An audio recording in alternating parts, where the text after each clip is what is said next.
ओम नमो भगवते वासुदेवाय।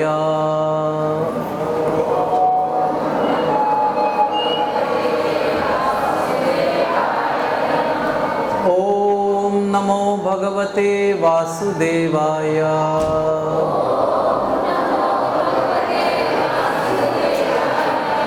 ओम नमो भगवते वासुदेवाय।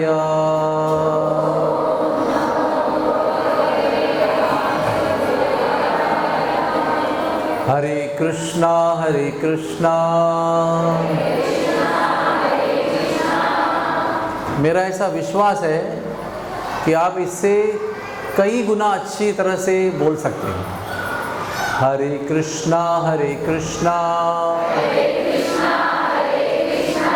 कृष्णा कृष्णा हरे हरे, हरे राम राम राम हरे हरे। एक और बार पूरे श्रद्धा के साथ और पूरे जोर के साथ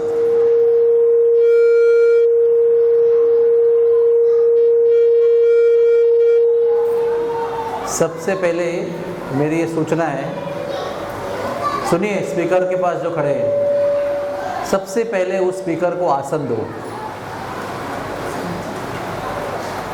सबसे पहले तो सबसे पहले मैं आपको बता रहा हूं कि आप भगवान को इसका विश्वास हो कि आप अपनी पूरे श्रद्धा के साथ पुकार रहे हो। हरे कृष्णा हरे कृष्णा, कृष्ण कृष्णा हरे हरे, हरे राम राम राम हरे हरे। मैंने सबसे पहले कहा कि उस स्पीकर को आसन दो, पर उसका अभी भी कूकू आवाज आ रहा है। इसका कारण ये है कि ये स्पीकर अभी इस वक्त 1-1.5 घंटे के लिए केवल भगवान की कथा को ही बताने वाला है। उसके पहले वो भगवान के नाम का कीर्तन सुना रहा था। तो उस दृष्टि से वो पूजनीय विग्रह है, वो भगवान की मूर्ति है। ऐसे हमारे गुरुदेव परम पूज्य राधानाथ महाराज बताते हैं कि कलयुग में जो स्पीकर है, जो भगवान के नाम का गुणगान और भगवान की कथा का वर्णन करते हैं, वो पूजनीय है। जैसे वक्ता को आपने सम्मान से आसन दिया है, वैसे उसको भी आसन देना चाहिए। अभी भी मैं चाहूँगा कि अच्छा आसन दो। ओम ज्ञानतिमिरन्धस्य ज्ञानाञ्जनशलाकया चक्षुरुन्मीलितं येन तस्मै श्री गुरुवे नमः। हरे कृष्णा कृष्णा कृष्णा हरे हरे, हरे राम राम राम हरे हरे। कथा के पहले मैं एक बात बताना चाहता हूँ आपको। वो ये है कि कथा श्रोताओं के इच्छा के अनुसार बाहर निकलती है। जितने श्रोता उत्सुक रहते हैं, उतना ही भगवान बोलने वाले को शक्ति देते हैं। और जो जो श्रोताओं की आवश्यकता है, जो जो उत्साह है, जो भी आतुरता है, उत्सुकता है, उसी के अनुसार भगवान वक्ता के मुंह से बोलते हैं। ये बहुत महत्वपूर्ण है। श्रीमद् भागवत की कथा इतनी सुंदर हुई। आपको पता है श्रीमद् भागवत की कथा कितने घंटे चली? किसी को आइडिया है? हाँ, मैंने घंटे पूछा सर, दिन नहीं पूछे। आपने उत्तर दिया है, अगर आप गणित करेंगे तो आपको पता चलेगा। 24 घंटे का एक दिन होता है और 7 दिन 7 रात पूरे मिलकर कथा हुई। 168 घंटे कथा हुई। 168 घंटे नींद नहीं थी किसी को, बोलने वाले को, सुनने वाले को। ना भोजन, ना लंच, ना डिनर, ना ब्रेक, ना कोई बाथरूम, किसी प्रकार का उसमें मध्यांतर नहीं हुआ। तो आप मुझे बताइए कि 168 घंटे कथा चली ही कैसे? ये कैसे मुमकिन हुआ? ये मुमकिन हुआ क्योंकि सुनने वाले जो थे परीक्षित महाराज, वो इतने आतुर थे सुनने के लिए, इतने आतुर थे कि उनके उत्साह के वजह से सुखदेव जी जो कहने वाले हैं उनको उत्साह भी रहा और बढ़ता हुआ उत्साह रहा उनके। देखो 3.5 दिन के बाद में कृष्ण के लीला का आरंभ हुआ। कितने दिन के बाद? 7 दिन में आधे समय के बाद कृष्ण का कथा आरंभ हुआ और वो 2 दिन चला। अभी आप सोचिए 3.5 दिन यानी 3 रात तो गुजर गई ना बीच में। 3 दिन तो गए, 3 रात भी गई और रात में कोई सोया भी नहीं है, बोलने वाला भी नहीं, सुनने वाला भी नहीं, अकेला भी नहीं, सारे सुनने वाले बहुत सारे उधर हजारों श्रोता थे, वो सभी जग रहे थे। कितने थके होंगे। 3.5 भोजन नहीं, पानी नहीं, कुछ नहीं, निद्रा भी नहीं। फिर भी 3.5 दिन के बाद भी सुनने वाले परीक्षित महाराज प्रश्न कर रहे हैं, बताइए मुझे कृष्ण के बारे में बताइए। और कृष्ण की कथा में भी प्रश्न पूछ रहे हैं कि ऐसे कैसे हुआ, वैसे कैसे हुआ। तो सुखदेव जी जो बोलने वाले हैं वो उनको अभिनंदन करते हैं, कांग्रेचुलेशन, बधाई हो आपको कि आप 3.5 दिन के बाद भी इतने उत्साह से प्रश्न पूछ रहे हो और आपको देखकर, आपके उत्साह को देखकर मेरा उत्साह बढ़ रहा है। तो आप समझ गए होंगे ना मुझे क्या कहना है। आपका जितना उत्साह रहेगा उतनी कथा निकलेगी। कथाओं में कोई अंत नहीं है, कथा तो अनंत भांडार है। हरि अनंता, हरि कथा अनंता। तो कितना अनंत आपको सुनना है उसके ऊपर हमारा भी प्रवाह, कथा प्रवाह चालू रहेगा। और मेरी आशा है, मैंने आपके बारे में बहुत सुना है, आप लोग बहुत अच्छे भक्त हो भगवान के, अच्छे वैष्णव हो। मैं भी आपको एक रहस्य की बात बताना चाहता हूँ कि मेरे अभी पिछले दिनों में, क्या बताऊँ, अभी पता नहीं 10 दिन 15 दिन तो हो गए होंगे, रोज़ एक या दो कथा चल रही है। और आज का दिन मुझे एक विश्राम का दिन था क्योंकि कल भी 2 कथा है और आगे राधाष्टमी की भी बहुत सारी कथाएं हैं, तो मुझे आज का दिन विश्राम करना चाहिए था। लेकिन प्रभु जी ने मुझे बोला कि अखिल पद्मशाली सभागृह में जब पहले एक बार मैं आया था यहाँ पर, वहीं पर कथा है और बताया था कि 350 माताएं आने वाली है, तो तुरंत मैंने हाँ बोल दिया। क्यों? क्योंकि ब्रह्मोत्सव के दिन आप लोगों ने चूरमा लड्डू भगवान को अर्पण किए थे ना। आप में से कितने लोगों ने बनाए थे उसमें? देखो, मैं उस दिन इतना भाव विभोर हो गया था क्योंकि मैंने देखे राधा गोपीनाथ के मूर्तियों के सामने ढेर सारे, कितने थे वो, कितना लड्डू थे, शायद 1500 ऐसा बताया था मुझे। मैं बहुत भाव विभोर हो गया था उस दिन, बहुत मुझे इतना आनंद आया क्योंकि मैं जानता हूँ कि चूरमा लड्डू बनाने के लिए बहुत मेहनत करनी पड़ती है ना। मेरे ख्याल से वो रोटी बना के फिर रोटी की पाउडर बनाना है, फिर उसको बहुत सेकना है, फिर उसको बहुत सारा काम होता है। तो हमारे ब्रज में दाल बाटी चूरमा का पिकनिक में भोजन बनाते हैं। आज भी आप ब्रज में जाएंगे ना तो ब्रजवासी लोग, युवा अवस्था के लोग या जो भी कुछ लोग हैं वो पिकनिक मनाते हैं। आशेश्वर महादेव, ऐसे बहुत सारे फॉरेस्ट है यहाँ पर, वन है बहुत, उसमें ये ब्रजवासी लोग जब पिकनिक बनाते हैं तो दाल बाटी बनाते हैं। और दाल बाटी इतना ही बोलते हैं और कहते हैं चूरमा छुपा हुआ है उसके अंदर। चूरमा बोलने की ज़रूरत नहीं, दाल बाटी मतलब चूरमा का लड्डू होगा ही उसके अंदर। तो ये ब्रजवासियों का मेवा है। ये ब्रजवासी उसको जहाँ पिकनिक मनाते हैं ना, आशेश्वर महादेव ऐसे जंगल में, वहीं पर उसको बनाते हैं और वहीं पर उसका आनंद लेते हैं। तो वो चूरमा लड्डू आप लोगों ने हमारे ठाकुर जी राधा गोपीनाथ जी को प्रेम से अर्पण किया, इसलिए मैं आप सबका ऋणी हूँ और उसी के ऋणी भाव से मैं यहाँ पर आया हूँ ताकि आपकी कुछ सेवा कर सकूँ। तो सबसे बड़ी सेवा क्या हो सकती है? रुपया देने से नहीं होती है, कुछ भोजन देने से होती है। लेकिन सर्वोच्च सेवा तब होती है बोधयंत परस्परम, कथयंत माम तुभ्यम बोधयंत परस्परम। अर्थ क्या उसका हुआ कि एक दूसरों को ठाकुर जी के विषय में स्मरण दिलाना, याद दिलाना, एक दूसरे के लिए ठाकुर जी की कथा सुनाना, इससे बड़ा जीव का कल्याण और किसी में नहीं है। ठाकुर जी की कथा जीव के लिए परम कल्याणकारी है, परम कल्याणकारी। इसके ऊपर और परम कल्याण किसी का भी आप नहीं कर सकते, अपने बेटे का, पति का, वाइफ का, किसी प्रिय माता पिता का भी नहीं कर सकते हैं, जितना हम उनको भगवान के बारे में कहने से, सुनने से कर सकते हैं। उससे अधिक कल्याण हम किसी का नहीं कर सकते। और वैसे भी ऐसा कल्याण होना चाहिए जो चिरंतन हो, यानी परमानेंट हो। अब भोजन दिया, आज खाया तो कल चला गया, वस्त्र दिया 6 महीने के बाद खराब हो गया, घर भी दिया किसी को, जमाई को, 6 महीने के बाद पुराना हो गया, गाड़ी दी दहेज में तो 2 महीने के बाद बिगड़ सकती है। तो भेंट ऐसी देनी चाहिए जिसका लाभ लेने वाले के लिए परमानेंट होना चाहिए। अभी आपने भगवान का नाम का कीर्तन किया, आप जानते होंगे, लेकिन फिर भी मैं बताऊंगा।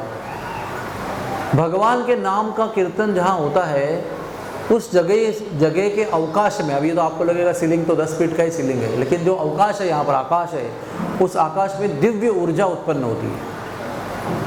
और वो दिव्य ऊर्जा वहीं रहती है, चाहे आंधी आए, तूफान आए, धूप गिरे, कुछ भी हो जाए, वहीं रहती है।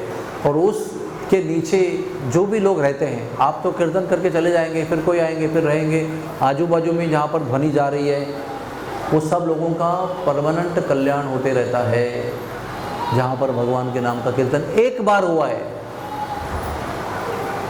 हमारे प्रभुपाद जी ना, वो उधर न्यूयॉर्क में पहली बार गए, वहाँ पर एक छोटा दुकान लिया, वो उधर बैठ के कीर्तन करते थे, गीता सुनाते थे।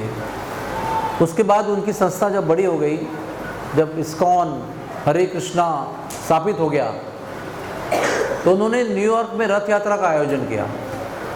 आज भी रथ यात्रा जो है वो 55 नाके में से गुजरती है। नाका मतलब क्या होता है? 4 रास्ते। तो शुरू यहाँ से होता है, वैसे 55 नाके क्रॉस करके फिर रुकती है रथ यात्रा। कितनी लंबी होगी? सब रास्ते स्ट्रेट हैं, ऐसे ऐसे सब जगह पर। तो उन्होंने बताया था कि इस रथ यात्रा में हम 55 रास्ते से, नाके से गुजरते हुए जा रहे हैं। यहाँ पर हम जितना कीर्तन करेंगे वो इस रास्ते से जो भी गुजरेगा पूरे साल में, रथ यात्रा केवल एक दिन हो रही है, एक ही दिन रास्ता बंद है। वो दिन गवर्नमेंट का भी नियम है, एक दिन रास्ता बंद हो जाता है, आधा रास्ता। लेकिन 365 दिन में से एक दिन रथ यात्रा हुई है, और बाकी बचे हुए 364 दिन में से जितने भी लोग रास्ता क्रॉस करेंगे, यहाँ से वहाँ जाएंगे, गाड़ी से जाएंगे, बस से जाएंगे, वो सब लोगों को उस कीर्तन का लाभ होगा, क्योंकि वो उस इलाके से गुजर रहे हैं जहाँ पर भगवान नाम का कीर्तन हुआ था और रथ यात्रा गुजरी थी। हम सब लोगों को पता होना चाहिए कि हम जो भी कर रहे हैं, आप लोग नृत्य कर रहे थे, मुझे बड़ा आनंद आ रहा था, ब्रज की याद आई मुझे तुरंत। वो जो कीर्तन में गाते हैं, नृत्य करते हैं, उसकी इतनी महिमा है, इतनी महिमा है, चिरंतन लाभ उससे होता है। उससे बड़ा लाभ जीव के लिए कुछ नहीं है, खुद के लिए भी और औरों के लिए भी। और भी एक बात बताइए, आप सब लोग ध्यान से सुनना, जो आप कर ही रहे हैं, लेकिन आप अगर समझ के करेंगे तो और लाभ मिलेगा। वो क्या बात है? ठाकुर जी के सामने, ठाकुर जी के लिए, ठाकुर जी के आनंद के लिए जो नृत्य करता है, ठाकुर जी उसके वश में हो जाते हैं, उनके हो जाते हैं। खरीदने की जरूरत नहीं, वो खरीदे जाते हैं। मैं कितना अच्छा नाच कर रहा हूँ या मैं कितना अच्छा नाच कर रही हूँ, इसके अच्छा मेरे नृत्य से ठाकुर जी रिझ रहे हैं, मैं उनको रिझाना चाहती हूँ या रिझाना चाहता हूँ। इस भाव से अगर हम अपना नृत्य करेंगे तो ठाकुर जी आपके हो जाएंगे। तो ठाकुर जी बहुत कठिन है प्राप्त करने के लिए, इतने सहजता से प्राप्त नहीं होते। कितने योगी, कितने ध्यानी, कितने तपस्वी हजारों साल तप कर रहे हैं, सब कुछ त्याग करके, धन दौलत परिवार सब कुछ छोड़ के वो इतनी बड़ी तपस्या कर रहे हैं। कहते हैं ठाकुर जी की 10 उंगलियां हैं और 10 पैर की उंगलियां हैं। कितनी उंगलियां हो गई? 20। कितने नाखून हो गए उसके ऊपर? 20। तो एक एक नाखून से करोड़ों किरण निकलते हैं प्रकाश की, एक नहीं, करोड़ों प्रकाश। एक चंद्रमा की तरह ही है, सूरज की तरह ही है वो। सूरज में कितनी किरण निकलते, कोई बोल सकता है क्या? सूरज में कितनी किरण है? अनंत किरण है। वैसे 20 सूरज जैसे उनके नाखून है, उसमें से अनंत करोड़ों किरण निकलती है। कहते हैं उसके से एक किरण भी उन योगियों को नजर नहीं आती, इतने साल तप करने के बाद भी। इतने हमारे भगवान दुर्लभ है। योगी फिर ध्यान अगम्यम, उनको ध्यान से तप से कोई पकड़ नहीं सकता है। लेकिन गोपियां उनको अपने बालों की लटकन में बांध के घसीट के लेके जाते हैं। गोपियां उनको छचिया बर छाछ, पता है छचिया बर छाछ का मतलब क्या होता है? आप लोग बोलते हैं ना मुंह से, छचिया बर छाछ, छचिया बर छाछ, चुल्लू भर पानी में डूब मरो, कभी बोलते हैं ना आप लोग बोलते होंगे ना आप लोग। अरे भारत में बोलना चाहिए, और कहीं थोड़ी भाषा है इतनी बढ़िया, भारत में तो भाषा है। ये चुल्लू शब्द कहाँ से आया? ये अपना जो हाथ है ना, इसमें ये जगह है ना, ये इसको चुल्लू कहते हैं। यू नो दिस, इसको चुल्लू कहते हैं। क्योंकि चुल्लू शब्द कहाँ से निकला? जितना छाछ, दूध को दही जमाने के लिए ज़रूरत होती है, उसको चुल्लू भर कहते हैं। इतना छाछ एक बड़े बाल्टी में डालेंगे तो भी वो दही जम जाएगा, इसलिए चुल्लू भर ये वाक्य, ये शब्द निकला हुआ है। तो कहते हैं वो छचिया, यानी वो एक अर्थ है चुल्लू, उसका अर्थ है छचिया भी है। छचिया भर छाछ, इतनी छाछ देने के लिए गोपियाँ कहते हैं ताली बजाकर नचो नाचो नाचो। और हमारे बालक कृष्ण जो है वो नृत्य करते हैं। फिर कुछ नृत्य करने के बाद हाथ आगे करते हैं, फिर उसको चुल्लू पर छाछ देते हैं, फिर वो चाटता है और हाथ आगे करता है, तो कहते हैं और नाच, फिर मिलेगा। फिर और थोड़ा देर नृत्य करता है। तो इतनी छाछ के लिए कई बार नृत्य करवाते हैं वो। किससे? जिसके 20 नाखूनों में से हजारों करोड़ों किरण निकलती है, उसकी एक किरण भी इतने योगियों को, तपस्वियों को नहीं मिल सकती है। उनका दर्शन भूल जाओ, उनके चेहरों की किरण भी दिखती नहीं है। ऐसे ठाकुर जी स्वयं बालक बनकर आते हैं और गोपियों के इशारे पर नाचते हैं, उनके हेल उठाते हैं। अरे नेक हेल उठा जा रे, अरे छोरा नंद जू को। छोरा यानी, छोरा मतलब क्या? ऐसे ए लड़के, ऐसे बोलते हैं ना हम लोग, एकदम ऐसे सम्मान नहीं उसके अंदर कुछ। तो नंदजू के लड़का, ए नंदजू का छोरा, ए नंद के, ऐसे बोलते हैं। आ जाओ। हेल मतलब क्या? बोझा। निक हेल उठा जा रे, उससे काम करवाते हैं, उसके वो उठा कर सर पे देता है उनके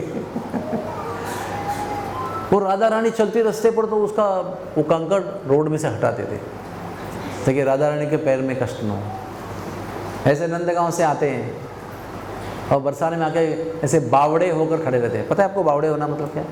अरे बावड़ो है गो मतलब क्या? पागल हो गया दिमाग फिर गया उसका कुछ काम नहीं धंधा नहीं, फिर भी आके बरसाने में खड़ा है। तो बरसाने के पुरुष जो आगे पीछे जा रहे हैं वो बोल रहे अरे कहाँ है गो, क्या कर रहे है? बोले नहीं कंकड़ बिन रहा हूँ कंकड़ बिन रहा है, नज़र की तरह हो रहे और दिखा रहा है कि रास्ते में कंकड़ है, वो साफ करने के लिए खड़ा राधा रानी का इंतजार कर रहे हैं, नजरें ढूंढ रही हैं कहाँ राधा रानी। ऐसे हमारे ठाकुर जी जिनके वैकुंठ में दिन रात सभी वैकुंठ के भक्त ओम सहस्त्र शीर्षा पुरुषः सहस्राक्ष सहस्रपाद स भूमिं विश्वतो वृत्वा अत्यादिष्टम दशांगुलम स्वाहा, ऐसे करके दिन रात विष्णु पुरुष सूक्त, विष्णु सूक्त, अनंत सूक्त गाते रहते। ईश्वर परम कृष्ण सच्चिदानंद विग्रह अनादिरादिर गोविंदम सर्व कारण कारणम। कितने प्रकार के सूक्त, कितने प्रकार के श्लोक, कितने प्रकार के गुणगान दिन रात चलते रहते हैं। वैकुंठ की कथा है ये। वही ठाकुर जी जब ब्रज में आते हैं तो गोपियाँ उनको गाली बकती है, बहुत बुरा भला कहती है। तो ठाकुर जी का क्या कहना है उसके बारे में कि इनकी एक गाली मुझे हजारों श्लोकों से अधिक मीठी लगती है हजारों श्लोक जो मेरे लिए वैकुंठ में गाते हैं उससे ज़्यादा मीठी इनकी गाली है। मेरे आपको विनती है कि कथा सुनते समय जप नहीं करना है किसी को, हाँ ध्यान से कथा सुनना है। तो ऐसे हमारे ठाकुर जी है। क्यों उनको गाली अच्छी लगती है? क्योंकि वो ब्रजवासी लोगों ने दी हुई गाली है। ब्रजवासी लोग कौन है?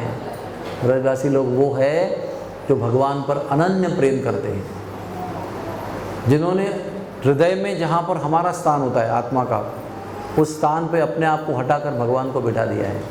और केवल बिठा नहीं दिया है, अपना सर्वस्व उनको अर्पण कर दिया है।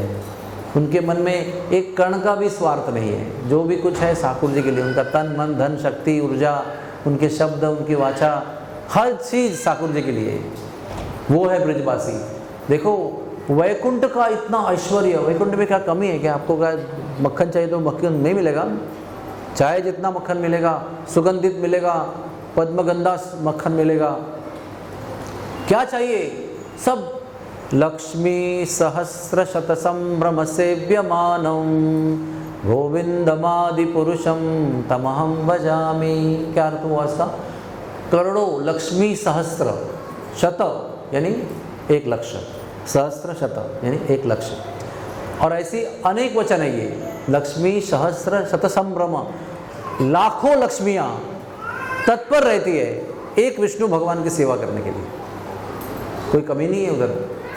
लक्ष्मी तो इतनी धनी है, इतनी स्वयं श्रीमंत है।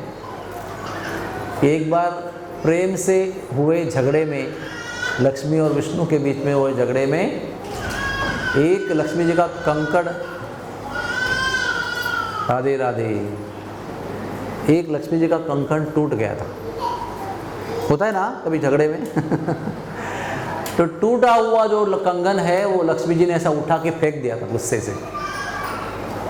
वो टूटे हुए कंगन पे पूरे दुनिया का फाइनेंस चल रहा है। दुनिया चलाने के धन की आवश्यकता होती है ना, वो पूरा जो जितना भी कुछ हमने वादा किया था पहले,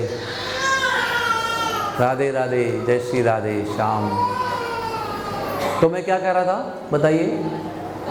वो टूटे हुए कंगन पर पूरे ब्रह्मांडों का जो इकोनॉमिक्स है, हाँ, खर्च जमा खर्च, वो सब कुछ उस पर चल रहा है। और ऐसे लक्ष्मी के शरीर पे बहुत सारे कंगन हैं, इधर भी कंगन है, इधर भी कंगन है, पैरों में भी है, गले में भी है, हाथ में, बाजू में, कलाई में, सब जगह अलंकार है। और एक लक्ष्मी है। ऐसे लक्ष्मी सहस्त्र शत संभ्रम, ऐसी लाखों लक्ष्मियाँ उनके लिए तैयार है। क्या चाहिए आपको? वो सारे ऐश्वर्य को छोड़कर हमारे ठाकुर जी ब्रज में आते हैं। क्यों आते हैं? चुरा कर माखन खाने के लिए आते हैं, चुरा कर दही खाने के लिए आते हैं। बहुत मेहनत करके, डांस करते करते चुल्लू पर छाछ बार बार पीने के लिए आते हैं। उनका ही है सब कुछ ना, क्या उनका नहीं है बताओ? ब्रज में भी सब उनका है, वैकुंठ में भी सब उनका है, पृथ्वी पर सब उनका है, हर चीज़ के स्वामी वही है। तो स्वामी जब अपनी वस्तु को खाता है तो उसको चोर कह सकते हैं क्या आप? लेकिन फिर भी वो चोर बनकर जाते हैं, चोर कहलाना पसंद करते हैं, गोपियों की गाली खाना पसंद करते हैं, क्योंकि वो प्रेम के भूखे हैं, धन के भूखे नहीं हैं, ऐश्वर्य के भूखे नहीं हैं। अगर ऐश्वर्य के भूखे होते तो वैकुंठ में ही रहते, वही अपने ऐश्वर्य का भोग लेते रहते। लेकिन वो त्याग करके वो भूमि पर आ रहे। कैसे आ रहे हैं पता है आपको? नंगे पैर आ रहे हैं। भगवान ने कभी भी ब्रज में चप्पल नहीं पहना है। सारे संत लोग ब्रज में आते हैं उनकी चरणों की धूल लेने के लिए, क्योंकि बाकी जगह पर उनके चरणों की धूल है ही नहीं। क्यों बताइए? कारण बताइए। द्वारका में नहीं है, जगन्नाथपुरी में नहीं है, श्रीरंगम में नहीं है, अयोध्या में नहीं है, किधर है भगवान के चरणों की धूल? क्योंकि चरणों की धूल कब बनती है? जब आपका नंगा पैर भूमि को लगता है, तब जहाँ पर आपके तलुओं का स्पर्श होता है वो जो मिट्टी है वो चरण धूली बन जाती है। और बाकी जितनी भी द्वारका है, अयोध्या है, जगन्नाथपुरी है, सब जगह पर भगवान चप्पल पहन के, अच्छे तरह रत्नों से भरा हुआ जूता रहता है उनका, वो पहन के घूमते हैं। और जब भी चलने के लिए खड़े होते ना, ऐसे मखमल बिछा देते हैं। ये तो रेंट वाला पतला सा, क्या कहेंगे उसके लिए, ठाकुर जी का जो मखमल होती है वो क्या कहें, मुलायम होती है, उस पर वो चलते हैं। और थोड़ा आगे जाते हैं तो रथ खड़ा रहता है, रथ में बैठ के आगे चले जाते हैं। यहाँ से वहाँ जाने के लिए बस वो भी जूता भी है और वो मखमल भी है, और जब समय आएगा तो वहाँ रथ खड़ा है, रथ में बैठ के आगे जा रहे हैं। अभी बताओ अब चरण धूलि कहाँ बनेगी? Not possible. कहीं भी चरण धूलि नहीं भगवान, वैकुंठ में भी नहीं है। बोलो, तो संतों को जब भगवान के चरण धूलि चाहिए तो वो ब्रज में पहुंचते हैं, क्योंकि वहां पर भगवान ने चप्पल नहीं पहना है। सारा ऐश्वर्य छोड़ के आए, इसका अर्थ ये हुआ कि चप्पल भी छोड़ के आए, रत्नों की मुकुट भी छोड़ के आए, वैदूर्य मणि का वैजयंती माला भी छोड़ के आए। क्या पहनते हैं? मोर मुकुट। माथे सो है मोर मुकुट और कुंडल कान विशाल है, ऐसो मेरो नंद लाडलो गल वैजंती माल है। पंच फूलों की माला पहनते हैं, इसको वन माला कहते हैं। 5 प्रकार की फूलों की माला पहनते हैं जो वैकुंठ में भी अवेलेबल नहीं है। उनकी विशेषता क्या है कि वो माला इतनी लंबी होनी चाहिए कि 5 प्रकार के फूल उनके चरणों को लगने चाहिए चलते समय। जब वो फूल उनके चरणों का स्पर्श प्राप्त करते हैं तो फिर अपने आप को धन्य मानते हैं। ये वनमाला का वर्णन है। देखो, आप सोचो, कहीं भी मुरली धारण नहीं किया उन्होंने। ब्रज के बाहर आपने महाभारत सीरियल देखा होगा, वो उधर कौरवों की सभा में पांडवों के बीच में भी मुरली लेके घूम रहे हैं, ऐसा देखा होगा आपने कई बार। ऐसे मुरली पकड़ के बात करते हैं, ये सब गलत है। उन्होंने ब्रज के बाहर कहीं भी मुरली धारण नहीं किया है, मोर पंख भी धारण नहीं किया है। कितने सारे भजन ब्रज में हैं ऐसे, बिन मुरली वनमाल चंद्रिका, बिनते काऊ काम हमारो मुरली वारो श्याम। वो केवल मुरली वाले श्याम को ही जानते हैं ब्रजवासी, बाकी द्वारकाधीश श्याम, द्वारकाधीश कृष्णा नहीं जानते किसी को। तो इतनी सादगी लेकर क्यों आए हैं? क्योंकि वो केवल प्रेम के लिए आए हैं और किसी बात के लिए नहीं आए हैं वो। इसलिए वो नंगे घूमना पसंद करते हैं, ब्रज की रज में, ब्रज के पत्थरों में, कंकड़ों में, कांटों में भी नंगे पैर घूमते हैं।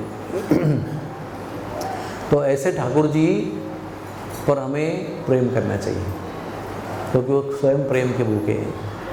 उनके पास सब कुछ है, फिर भी गोपियों का, ब्रजवासियों का, ग्वाल बालों का, मैया बाबा का प्रेम का अनुभव करने आते हैं। इतने बढ़िया ठाकुर जी हमारे, और प्रेम इतना बहाते हैं, इतना बहाते हैं, इतना बहाते हैं।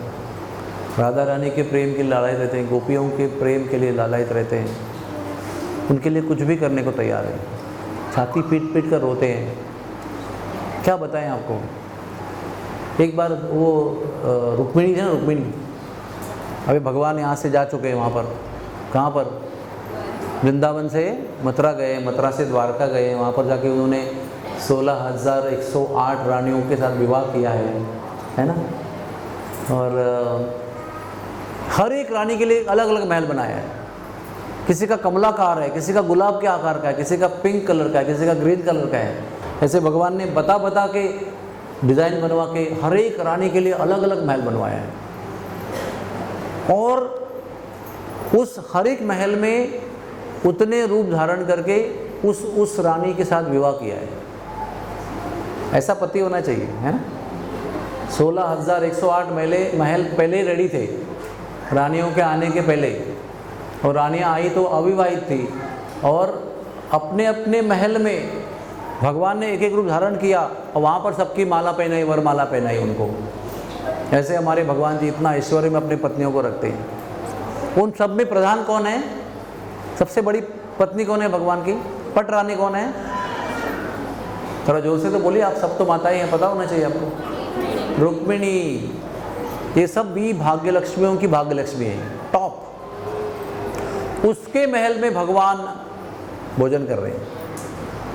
और आप विचार कर सकते हैं ना, अगर रुक्मिणी ने भोजन बनाया है तो कैसे बनाया होगा, कितने आइटम बनाए होंगे, कितने स्वादिष्ट होगा वो। अपने हाथों से बनाया है, नौकरानियों से नहीं बनाया है, और अपने हाथ से वो पिरस भी रही है उनको, बगल में बैठ के हवा भी दे रही है, और देख रही है क्या चाहिए स्वामी को, क्या नहीं चाहिए, क्या अच्छा लग रहा है, क्या बार बार खा रहे हैं उसको बार बार दे रहे हैं, और पूछ रहे हैं कैसा बना, अच्छा बना, ठीक तो था ना, मतलब बहुत बढ़िया बना है। बहुत स्वादिष्ट है, हर एक व्यंजन में इतना स्वाद है, लेकिन इसमें वो स्वाद नहीं है जो मेरी मैया मुझे खिलाती थी। बोले उसमें क्या बात है? तो कहते मेरी मैया जो था ना, मैं जब बालक था छोटा सा, तो मेरे मोड़े में दांत नहीं थे, तो भी कड़क बूंदी का लड्डू है समझो हमारे हिसाब से। तो जिसको मुंह में दांत नहीं है, बूढ़ी माँ है या तो बालक है, खा सकता है क्या उसको? तो आप लोग क्या करते हो उसको? क्या करते हो? अरे माता को पूछ रहा हूँ भैया, माता को पूछ रहा हूँ, बताओ। आप उसको कुटोगे, फिर थोड़ा पानी डालोगे, थोड़ा सा उसका पेस्ट बनाओगे, फिर उसको चम्मच से खिलाओगे। मैया क्या करती थी पता है आपको? हाँ, अभी आप क्या कह रहे थे? अरे वही तो बता रहा हूँ, वो मैया उतना कष्ट भी लेती नहीं थी, सीधा लड्डू मुंह में डालती थी, अपने दांतों में चबाती थी, वो निकाल के उसको खिलाती थी। तो कहते वो लड्डू में सख्त वस्तुओं को चबाकर मैया अपने लाल रस से मिलाकर निकाल कर जो मुझे खिलाती थी, वो स्वाद इसमें नहीं है। इसको कहते हैं प्रेम। हम लोग सोचेंगे ई कैसा रहेगा वो? अरे वो माता यशोदा है, वो हम नहीं है, हमारा मुंह नहीं है, हमारा लाल रस नहीं है, वो माता यशोदा है, दिव्य माता है, वो जगन माता है, भगवान की माता है, वो भगवान ने उसको माता के रूप में स्वीकार किया है। ठीक है, ये बात हो गई। तो उनको हमेशा ये अच्छा बहुत होता है कि क्या है वो ब्रज में, इतना क्या है भगवान दिन रात।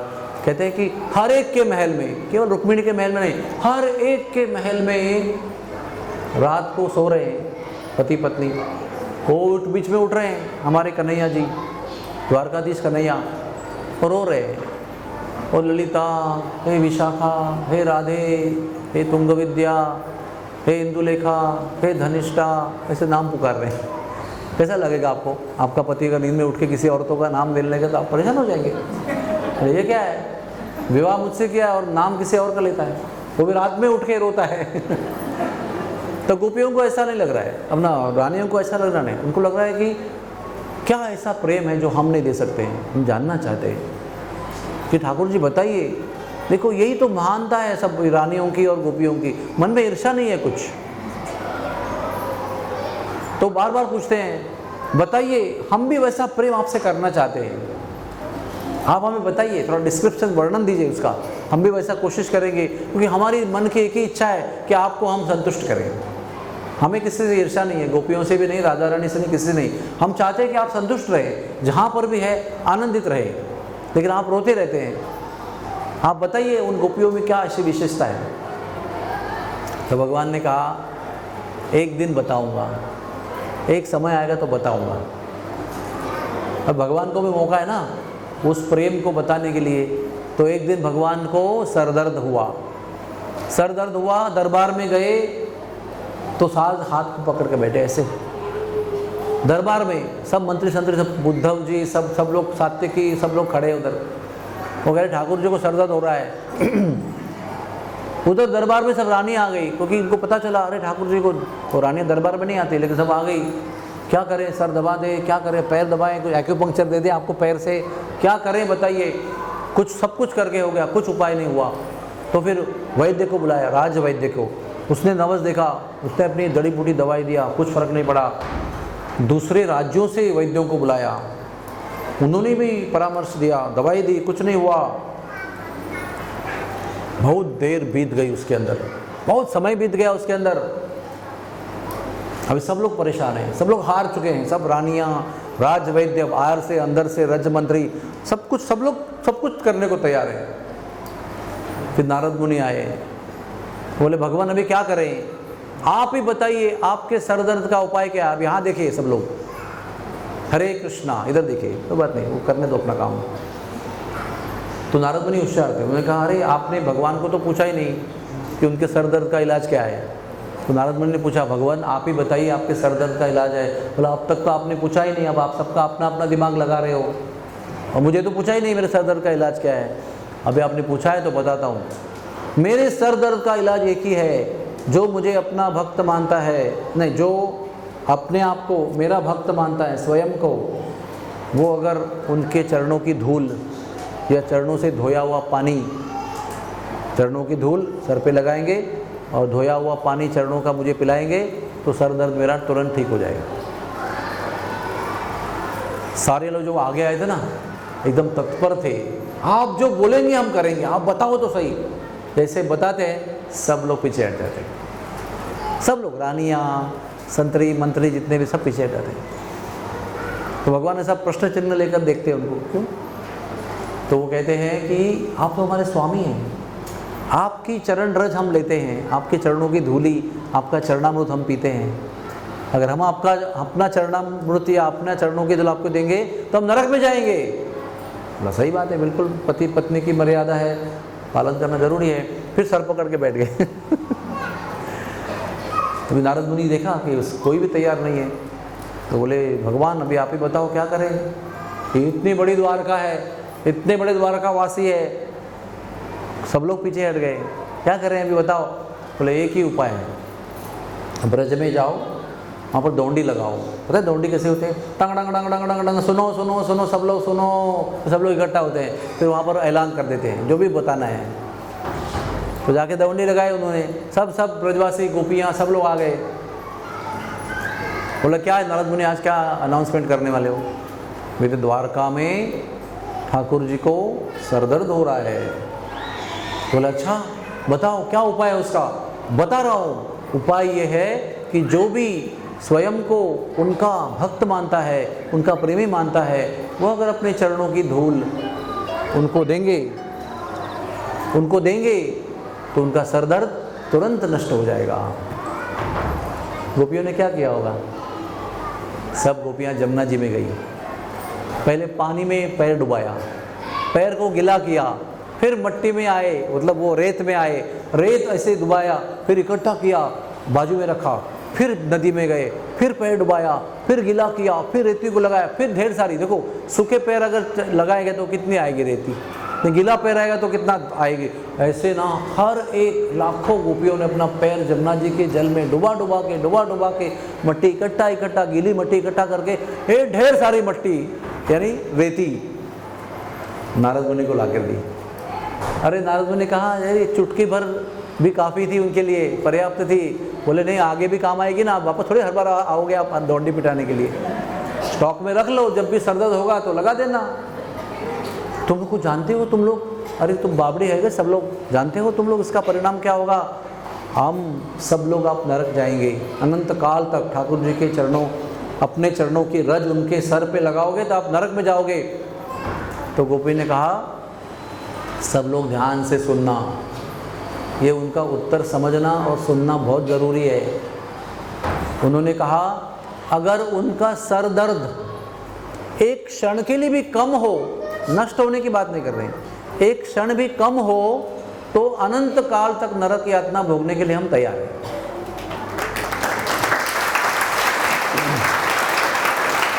सोचो क्या भावना होगी। वो सर दर्द ठीक होने की बात नहीं कर रहे हैं, एक क्षण के लिए कम भी हो जाए तो हम अनंत काल तक नरक की यातना भोगने को तैयार हैं। तो नारद मुनि अचंभित हो गए, फिर वो ढेर सारा उठाकर बेचारे आए द्वारका में वापस। तो भगवान सर पकड़ के बैठे, ऐसे ही पकड़ के बैठे हुए हैं, सब रानियाँ उधर ही बैठ कर ऐसे बैठी हुई है। नारद मुनि आते हैं तो कृष्ण कहते हैं अरे इतना सारा क्यों लेके आए? अरे बता दो पहले आप सर पे तो लगा दो, आपका सर दर्द ठीक हो जाए।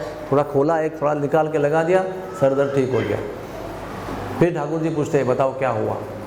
तो उन्होंने सब वर्णन किया और आखिरी लाइन जो थी ना उनकी कि अगर एक क्षण के लिए भी इनकी सर दर्द अगर कम हो जाए तो हम अनंत काल तक नरक की यातना भोगने को तैयार है। ये वाक्य जब नारद मुनि बता रहे थे तो भगवान अपनी सारी पत्नियों को देख रहे हैं इसे। सारी पत्नियां जो है वो नज़र झुकाए बैठी हुई। उनको उनके प्रश्न का उत्तर मिल गया जो उन्होंने कई बार उनको रात में पूछा था कि ऐसी क्या बात है ब्रजवासी गोपियों के प्रेम में जो आप यहाँ रहते हुए भी दिन रात उनकी याद करते रहते हो। और ये मत समझना कि केवल गोपियाँ ऐसी थी, सब ग्वाल बाल भी ऐसे ही थे, मैया बाबा भी ऐसे ही थे। सब लोग स्वयं के लिए कुछ था ही नहीं उनके जीवन में, सब उनका ठाकुर जी था। इतने समर्पित थे वो ठाकुर जी से कि अभी आप बोलेंगे अरे इतना व्याकुल थे, इतना व्याकुल थे, इतना व्याकुल थे। कितना लंबा है मथुरा वृंदावन? आज के तारीख में कितना लंबा बताइए? 11 किलोमीटर है केवल।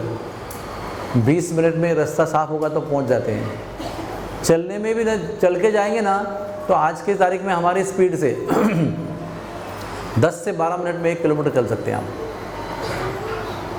10 से 12 मिनट 1 किलोमीटर तो 11 किलोमीटर के 2 घंटे हो गए ना। 2 घंटे चलने के लिए गोपियाँ तो तत्पर है, कभी भी तैयार, भागने को तैयार है।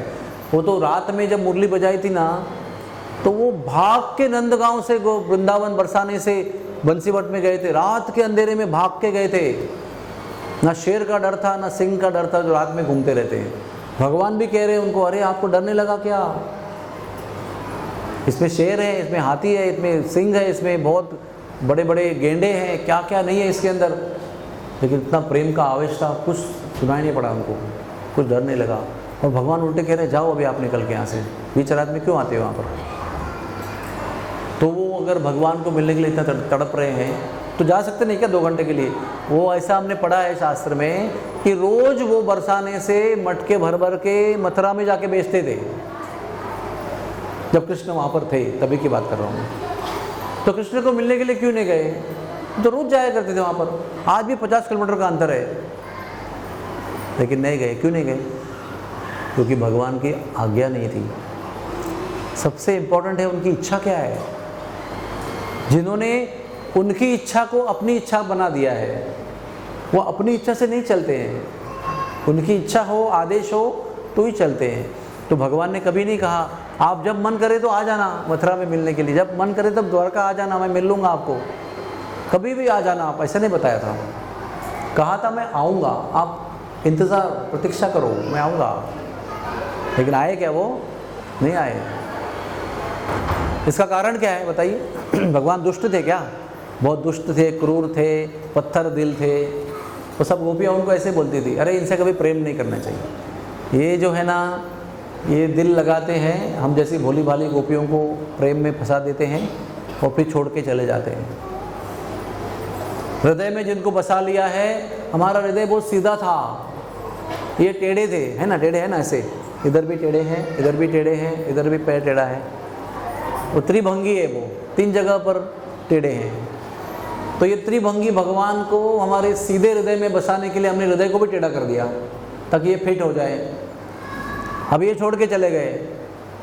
हम लोग प्रयत्न कर रहे हैं कि इनको निकाल के एक बार भूल जाएं, लेकिन निकलते तो नहीं हैं, निकलते भी नहीं हैं। ऐसे हमारी समस्या है। योगी लोग जो कण कण में व्याप्त भगवान है उनको हृदय में बसाना चाहते हैं, इसलिए तप करते हैं, सब त्याग करके तप करते, ध्यान करते हैं। बाहर के भगवान को हृदय में बसाना चाहते हैं, और गोपियाँ जो हृदय में बसे हुए भगवान है उनको निकालना चाहती है और वो निकाल नहीं सकती है। उनका दुरोना यही है कि छोड़ के तो चले गए, हम तो भूलना चाहते हैं लेकिन भूल भी नहीं सकते, निकाल भी सकते नहीं है। ये प्रेम की गति है।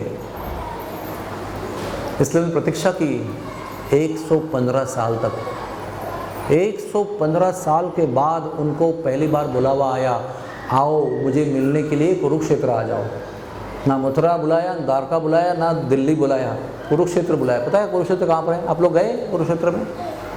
वो पंजाब के रास्ते पर है, हरियाणा में है कुरुक्षेत्र, जहाँ पर ना वो परशुराम जी ने जब 21 बार क्षत्रियों का संहार किया और उनका खून जो इकट्ठा हुआ था ना, उसके 5 हौद बनाए थे। सीमांत पंचक कहते हैं उनको। 5 खून के हौद बनाए थे, फिर उसका पवित्र जल में रूपांतर किया उन्होंने। और वो आज भी उसमें स्नान करना बहुत बड़ी कृपा मानी जाती है। सूर्य जब भी होता ना क्या ग्रहण, सूर्य ग्रहण के समय अगर कोई वहाँ स्नान करेगा बहुत पुण्य प्राप्त होता है। परशुराम जी की कृपा है। तो वो स्थान पर उन्होंने उनको बुलाया। तो सबसे पहली बार 115 साल के बाद वो सब लोग गए वहाँ पर। ग्वाल बाल भी गए, नंद बाबा भी गए, यशोदा भी गई, गोपियाँ भी गई। तो वहाँ पर जब गए ना, क्या बताएं आपको, वहाँ जब गए तो उनके मन में कौन से कृष्ण हैं? जो जैसे गए थे वहाँ से वो कृष्ण उनके मन में हैं। कितने साल के थे? Any idea? कितने साल की उम्र में कृष्ण चले गए? 12, बराबर है। 11 ईयर्स 52 डेज, 11 साल 52 दिन। कुछ लोग कहते हैं 10 साल 4 महीने, कोई फर्क नहीं पड़ता है। बालक थे। प्रश्न मुख्य मुद्दा ये है कि बालक थे। गाय चराने वाले कपड़ा पहन कर गए थे, राजा बनकर गए थे क्या? नहीं, मोर मुकुट धारण करके वहाँ से निकले थे, बाद में वहाँ जाके त्याग किया और बाकी सब पहना हुआ बात अलग है, लेकिन गए थे लकुटी लेकर, मोर पंख लेकर, मुरली लेकर गए थे, पीताम्बर धारण करके नंगे पैर व्रत में बैठ के गए थे। वही रूप उनके मन में था। समझा, आपका बालक अगर 10 साल की उम्र में अगर हॉस्टल जाता है पढ़ाई करने के लिए और 5 साल वहीं पढ़ता है और फिर डॉक्टर बन के लौटता है, तो उसको मूंछ भी आई रहेगी, उसको बहुत बड़ा होगा, शरीर भी तगड़ा हो रहेगा, तो आपको आपका बालक वो जिस रूप में गया था उसकी याद आएगी ना। आपने 5 साल तो उसको देखा नहीं, तभी तो मोबाइल और वो वीडियो कॉल कुछ था नहीं। तो गोपियों को मन में वही था और वो उसी को ढूंढ रहे थे। लेकिन अचानक क्या देखते हैं, रथ में बैठे हुए द्वारकाधीश आ रहे हैं। उनके पीछे रानियों का भी रथ है, एक एक रथ पे एक एक रानियाँ सज सज के, मुकुट पहन के, अहंकार पहन के, वो भी स्वयं इतना लंबा मुकुट पहन के, इतनी लंबी लंबी सोने के रत्नों की माला पहन के, और छक छक छक छक छक पूरा चकाचौंध ऐश्वर्य भरा हुआ रथ। उसके आगे पीछे हजारों सैनिक जो है बिगल बजा रहे हैं, राजदंड लेकर चल रहे हैं। जैसे वो मोदी आते हैं ना, तो कितनी गाड़ी रहती है, 25 गाड़ियाँ रहती है आगे पीछे, सब कुछ उनका कॉर्डन रहता है, कोई आगे पीछे चल नहीं सकता है उनके। इतना बड़ा ऐश्वर्य, और उसमें सबसे एंड वाले रथ में ऐसा व्यक्ति आ रहा है जो लगता कृष्ण जैसा है, लेकिन पता नहीं कौन है, क्योंकि वो थोड़ी गाय चराने के ड्रेस में आ रहा है। सब कुछ लग रहा है सेम है, लेकिन अलग ही दिख रहा है कुछ। तो उनको अपना कृष्ण जो था, जो उनको देखना चाहते थे, वो देखने को नहीं मिला, लेकिन दूसरा ही कृष्ण दिखाई पड़ा, द्वारकाधीश राजा कृष्ण। और वो जाके उसको मिलने की कोशिश कर रहे, तो वो सैनिक उनको रोक रहे, हे गांव के लोग, भाई हटो यहाँ पर, आपको पता है द्वारकाधीश कृष्ण आ रहे हैं। अरे तो हमको मिलना है, हमारा कन्हैया है। होगा आपका कन्हैया, द्वारकाधीश राजा है वो। तो मिलने के लिए मना कर रहे हैं। कहते हैं जितनी गोपियाँ तड़पी थी उनके विरह में, उससे करोड़ों गुना अधिक तड़पी वहाँ पर उनको देखकर। क्यों? मैं आपको उदाहरण देता हूँ। समझो आपको चूरमा लड्डू बड़ा पसंद है, हाँ, और आपको 4 महीने से वो खाने को नहीं मिला है, ना बना सकी आप, ना कोई दिया आपको, ना आपने खाया, तो आपको याद आती है चूरमा लड्डू खाऊं, चूरमा लड्डू खाऊं। एक प्रकार से विरह में आप तड़प रहे हैं कि चूरमा लड्डू मिले, चूरमा लड्डू मिले। और फिर 4 महीने के बाद आपके पास 51 चूरमा लड्डू बढ़िया से बढ़िया घी में बनाए हुए थाली में सजाकर आपके पास आते हैं, और आप उसको लेने जाते हो तो एक हवा का झोंका आता है और सारी रेत उस पर गिर जाती है। एक सीन ऐसा हो गया कि आप खाने गए और रेत गिरी उसके ऊपर। अभी आप रेत निकाल सकते हो क्या? खीर में से रेत गिर गई तो निकाल सकते हो क्या? नहीं निकाल सकते। या समझो रेत नहीं आई, आपने एक लड्डू लिया और खाने को गए तो वो थाली छीन के कोई चला गया, बोला आपके हिस्से में इतना ही है। तो क्या होता है पता है? ऐसे कांड पे आपकी तड़प हजारों गुना बढ़ जाती है। जब तक नहीं था तो एक प्रकार का दुख था, लेकिन जब आंखों के सामने आया और अब खाने जाने वाले थे और नहीं खाने हो सका, तो आपकी तड़प हजारों गुना बढ़ेगी। वैसे ही गोपियों का हुआ, जब नहीं थे तो नहीं थे इसलिए रो रहे हैं, अभी सामने हैं तो हमारे नहीं, कोई अलग ही दिख रहे हैं इसलिए रो रहे हैं, और मिलने को भी नहीं हो रहा है, हमारे नहीं भी है, वो द्वारकाधीश है, फिर भी मिलने को भी प्राप्त नहीं हो रहा है। यानी जब दूर थे तो वही सही था, ये होके भी क्या फ़ायदा है। तो शास्त्र में लिखा है कि गोपियाँ कुरुक्षेत्र जाकर बहुत तड़पी, जितना वो तड़पी नहीं थी वहाँ पर वृंदावन में जब थी, बहुत तड़पी। तो कृष्ण ने सबको बताया था कि जब मेरा ऑफिशियल काम होगा, क्योंकि वो महाभारत के युद्ध के पहले ना पूजन करने के लिए वहाँ पर आए थे, तो वहाँ पर उनको बुलाया था। तो ऐसा नहीं कि वो अकेले आ रहे हैं और अकेले में मिलने वाले हैं, बहुत सारी भीड़ है उधर, सब लोग उनको मिलना चाहते हैं। तो कृष्ण ने उद्धव को बोल के रखा था, देखो ग्वाल बाल मैया बाबा इनको आप अलग मिलाना मुझे, और गोपियों को राधा रानी को अलग मिलाना। उनको पता था उनका भाव अलग है, इनका भाव अलग है, दोनों का प्रेम है लेकिन अलग टाइप का प्रेम है। तो मैया बाबा को सबको पहले मिल लेते हैं, फिर अलग कक्ष में राधा रानी को और सारी गोपियों को उद्धव जी ने बिठा के रखा है, और वहाँ कृष्ण भगवान उनको मिलने आते हैं। और जब कृष्ण भगवान उनको मिलने आते हैं ना, तो सभी गोपियाँ स्तब्ध हो जाती है, जैसे मानो शरीर रुक गया उनका, मानो शरीर उनका रुक गया, कोई शक्ति नहीं बची उनके अंदर, आंखें भी नहीं मिच रही है, एक टक देख रही है। राधा रानी देखती है और सर नीचे झुका लेती। तो कृष्ण को पूछते हैं, क्यों आप सर क्यों झुका रहे? आपको मैं इतने साल के बाद दिख रहा हूँ, मुझे उम्मीद थी कि आप मुझे देखते ही रहोगे, लेकिन आपने सर झुका लिया, कारण क्या उसका? तो वो कहती है कि 115 साल तो आपको देखा नहीं, आपने कहा था परसों आएंगे, हाँ 1 दिन के बाद आएंगे ऐसे बताया था आपने, 1 दिन का बाद तो कभी आए ही नहीं, 115 साल बीत गए और अभी देख रहे हो, पता नहीं अभी कितने 115 साल के बाद वापस दिखोगे। इसलिए आपकी छवि को हृदय में फिट कर रही हूँ, ऐसे हृदय में बसा रही हूँ, चिंतन कर रही हूँ कि आप नहीं भी रहेंगे तो वो हृदय में रहेगी और मैं आपको देखते रहूँगी, इसलिए मैंने आंखें बंद की। एक और बात है उसके अंदर, उन्होंने आंखें बंद क्यों की?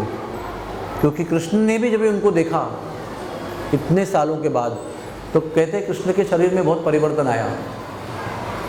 कौन सा परिवर्तन आया? आपने जगन्नाथ जी को देखा है?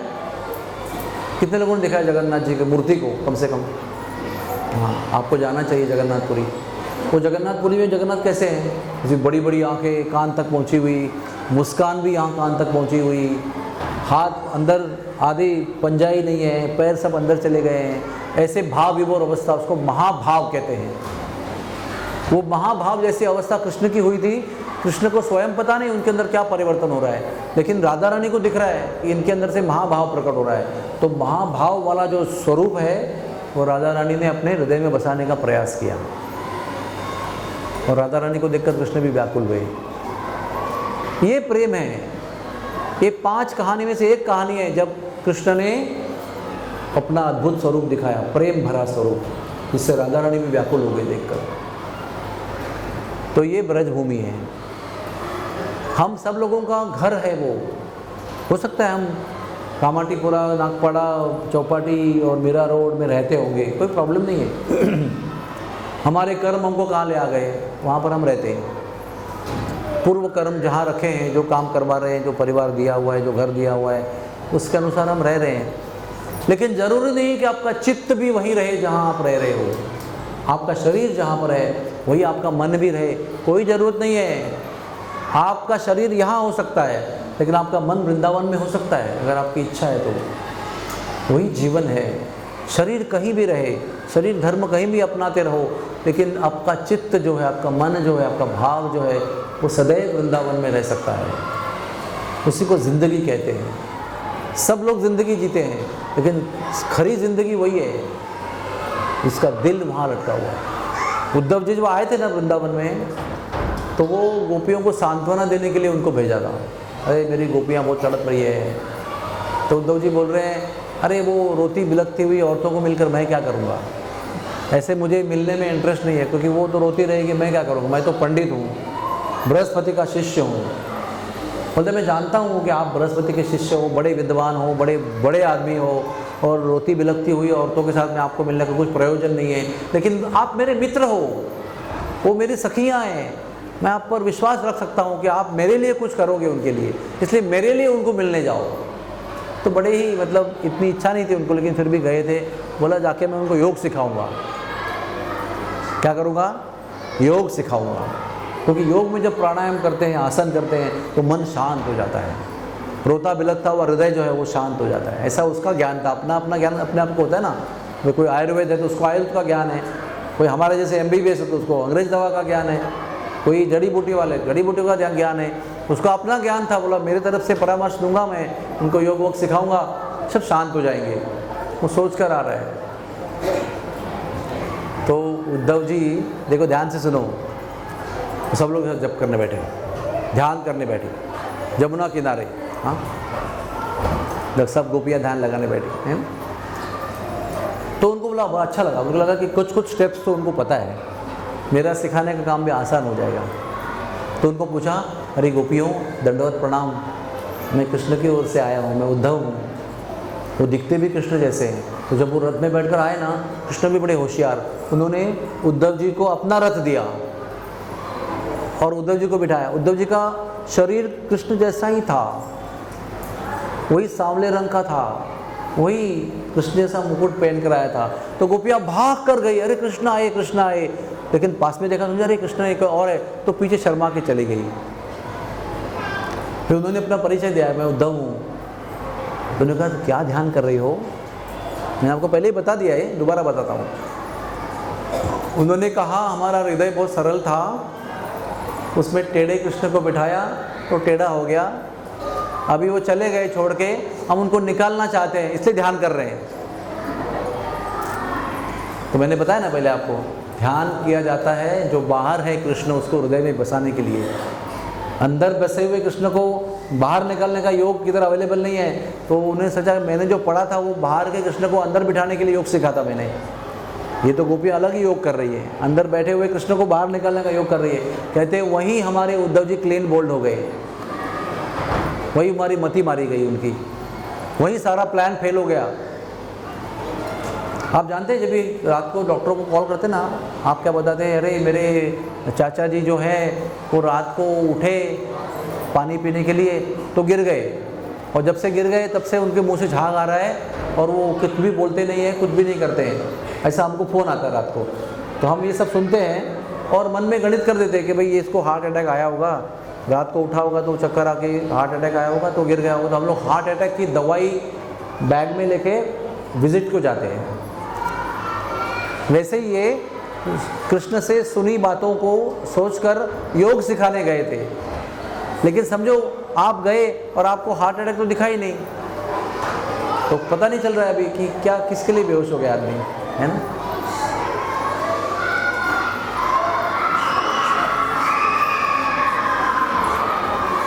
जय जय श्री राधे श्याम।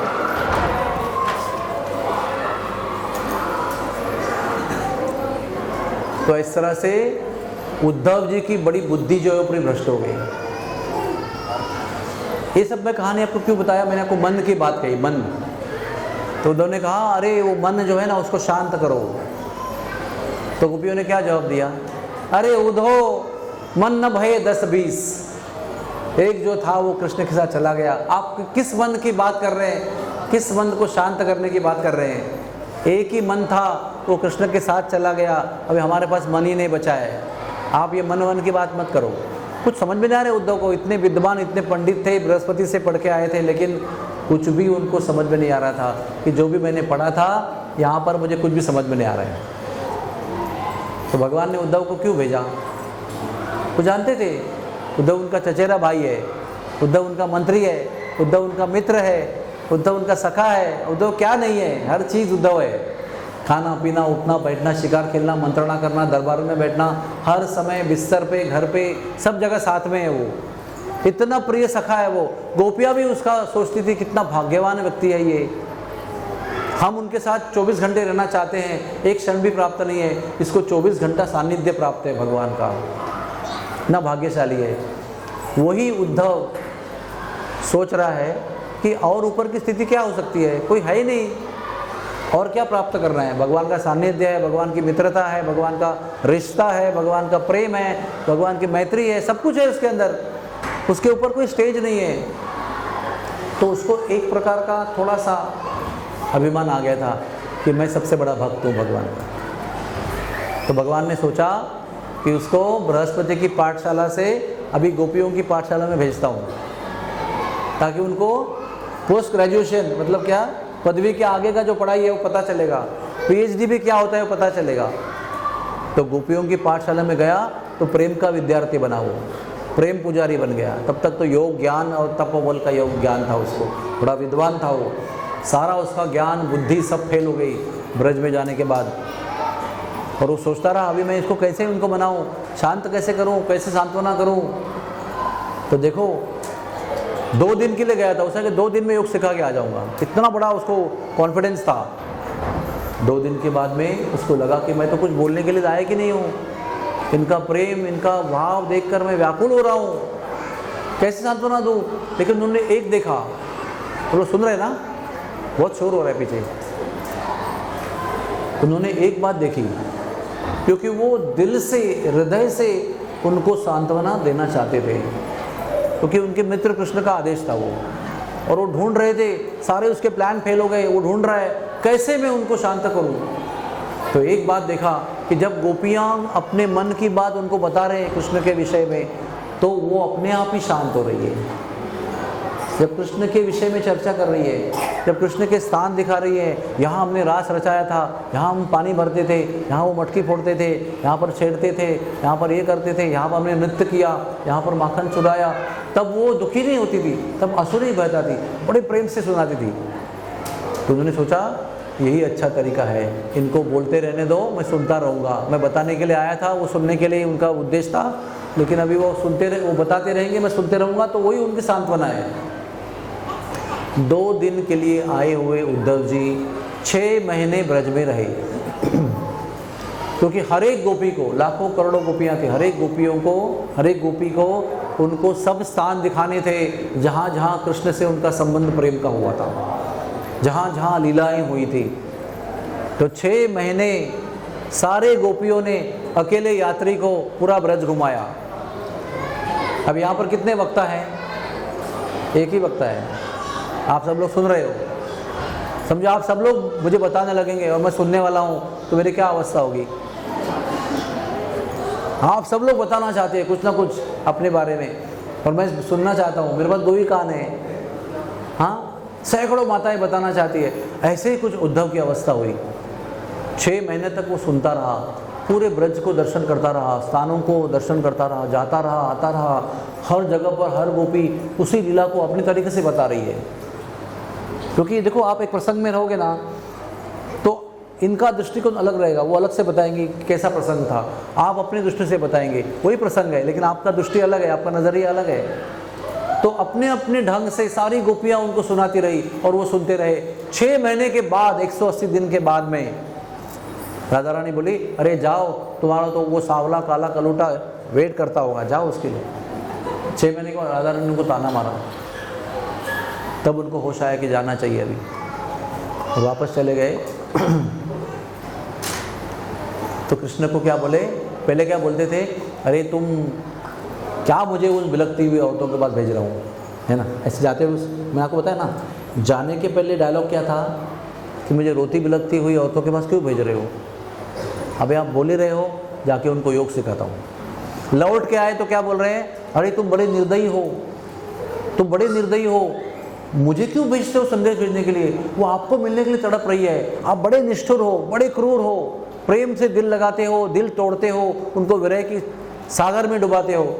तो कृष्ण कहते हैं, अरे तुम गोपियों की भाषा बोल रहे हो। जब गए थे तो दूसरी भाषा बोल रहे थे, अभी गोपियों का रंग लग गया आपको, गोपियां भी ऐसे ताने देती रहती है। तो वो समझ गए कि जिस उद्देश्य के लिए भेजा था वो उद्देश्य सफल हो गया। इसको लग रहा था कि मैं सबसे बड़ा प्रेमी हूँ। उद्धव को क्या लगा कि मैं भगवान के इतने पास में हूँ, दिन रात उठता बैठता हूँ, खाता पीता रहता हूँ, हंसी मजाक करते रहता हूँ, शिकार खेलता हूँ, मंत्री में दरबार बैठता हूँ, हर समय उनके इतने निकट रहता हूँ, और वो गोपियाँ इतनी दूर है उनसे, लेकिन वो उनकी जितनी निकट है, मैं भी उनका निकट भगवान के साथ नहीं हूँ। मैं केवल शरीर से निकट हूँ। हाँ, मैं केवल शरीर से निकट हूँ और गोपियाँ आत्मा से निकट है। गोपियों की निकटता की मैं तुलना नहीं कर सकता हूँ, ना उनसे प्रतियोगिता कर सकता हूँ। तो समझ गए कि उनका प्रेम कई चरम सीमा पर है, मेरा प्रेम तो कुछ भी नहीं है। तो भगवान को पूरा रिपोर्ट दिया, क्या क्या हुआ।